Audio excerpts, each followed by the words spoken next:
ঠিক আছে, আজকে আমরা দেখব আমাদের লংগিটিউড বাড়া বা কমার জন্য ইস্টার্ন রিজিয়ন বা ওয়েস্টার্ন রিজিয়নে যাওয়ার জন্য আমাদের কিভাবে টাইমটা আগিয়ে পিছিয়ে যায়। এটা যদি আমাদের ওয়ার্ল্ড হয় তাহলে এই মাঝামাঝি এরকম জায়গায় আমাদের রয়েছে গ্রিনিচ। এই গ্রিনিচের এইটাকে লংগিটিউডটাকে সবসময় ধরা হয় 0 ডিগ্রি। আমাদের গ্রিনিচের লংগিটিউড হচ্ছে 0 ডিগ্রি। ঠিক আছে, এইবার লংগিটিউডের এই দিকটাকে হচ্ছে আমাদের ইস্টার্ন হেমিস্ফিয়ার আর এই দিকটা হচ্ছে আমাদের ওয়েস্টার্ন হেমিস্ফিয়ার। নর্মালি কি হয়, ইস্টার্ন হেমিস্ফিয়ারের টাইমটা গ্রিনিচের টাইমের থেকে এগিয়ে থাকে আর ওয়েস্টার্ন হেমিস্ফিয়ারের টাইমটা গ্রিনিচের টাইম থেকে পিছিয়ে থাকে। ঠিক আছে, এবার কতটা এগিয়ে থাকে বা কতটা পিছিয়ে থাকে সেটা হচ্ছে নেক্সট কোশ্চেন। এবার প্রত্যেকটা ডিগ্রি ডিফারেন্সের জন্য 1 ডিগ্রি ডিফারেন্সের জন্য আমাদের টাইমটা ডিফারেন্স হয়ে যায় 4 মিনিটস। তাহলে এটা যদি গ্রিনিচের যদি 0 ডিগ্রি হয় তাহলে গ্রিনিচের পরে যেটা এমন একটা লোকেশান যেটা লংগিটিউডটা হচ্ছে 1 ডিগ্রি, সেখানে হয়ে যাবে 4 ডিগ্রি ডিফারেন্স। যদি এটা 2 ডিগ্রি হয়, 2 ডিগ্রি কোনো জায়গা হয় তাহলে কত হবে, 4 ইন্টু 2 মিনিটস ডিফারেন্স হয়ে যাবে। ঠিক আছে, এবার 2 ডিগ্রি হলে পরে 4 ইন্টু 2 মিনিটস হবে।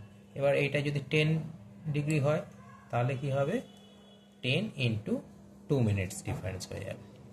ঠিক আছে, এইবার তো প্রশ্নটাকে দেখি। প্রশ্নটা হচ্ছে,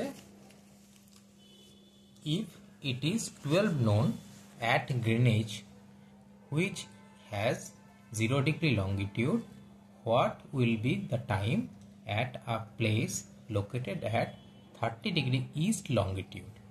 ঠিক আছে, এবার কি বলছে তাহলে কি কি জিনিস পেলাম আমরা এর মধ্যে আমরা কি কি জিনিস পাচ্ছি।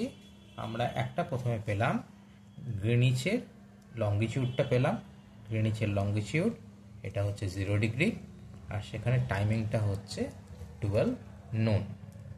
সেকেন্ড পয়েন্ট কি পেলাম, সেকেন্ড পয়েন্ট আমরা পেলাম এমন একটা প্লেস যে প্লেসের আমাদের টাইমিংটাকে বার করতে হবে সেটা হচ্ছে 30 ডিগ্রি লংগিটিউডে আছে আর সেটা হচ্ছে কোন হেমিস্ফিয়ারে আছে, সেটা হচ্ছে ইস্ট হেমিস্ফিয়ারে আছে। ঠিক আছে, এবার আমি কি এখানে বলেছিলাম যে 1 ডিগ্রি ডিফারেন্সের জন্য 4 মিনিট ডিফারেন্স হয়ে যায়, তাহলে 30 ডিগ্রি এখানে ডিফারেন্স হচ্ছে, তাহলে এটার জন্য কতটা টাইমিংয়ের ডিফারেন্স হবে, 30 ইন্টু 4 মিনিটস। তাহলে এইটা হচ্ছে তোমার কত হবে, এটা হচ্ছে 120 মিনিটস। আমরা জানি যে 60 মিনিটে 1 আওয়ার হয়, তাহলে 120 মিনিটস মানে এটা হচ্ছে 2 আওয়ার্স। ঠিক আছে, এতটা পর্যন্ত আমরা পেলাম। এবার প্রশ্ন হচ্ছে, আমরা কি বলেছিলাম, ইস্টার্ন হলে পরে টাইমিংটাকে অ্যাড করতে হবে আর ওয়েস্টার্ন হলে পরে টাইমিংটাকে সাবট্র্যাক্ট করতে হবে। এবার তাহলে আমাদের এখানে যেটা জানতে চেয়েছে সেই লোকেশনটার হচ্ছে আমাদের ইস্টার্ন টাইম জোনে রয়েছে, ইস্টার্ন হেমিস্ফিয়ারে রয়েছে। তাহলে আমরা কি করতে হবে, 2 আওয়ার্সটাকে অ্যাড করতে হবে। কার সঙ্গে অ্যাড করব, গ্রিনিচের টাইমের সঙ্গে অ্যাড করব। গ্রিনিচের টাইমটা কত ছিল, 12 নোন ছিল। তাহলে 12 নোন যদি থাকে, 12 নোন তারপরে যদি আমি 12 নোনের পরে যদি আমি 1 আওয়ার অ্যাড করি তাহলে পরে সেটা দাঁড়িয়ে যায় 1 PM। তারপরে যদি আরও 1 আওয়ার অ্যাড করি তাহলে পরে এটা হয়ে যায় 2 PM।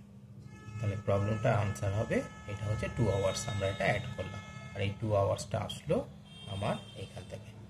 ঠিক আছে, 2 আওয়ার্স অ্যাড করার পরে 30 ডিগ্রি ইস্ট লংগিটিউডের যে টাইমিংটা হবে সেটা হবে 2 PM।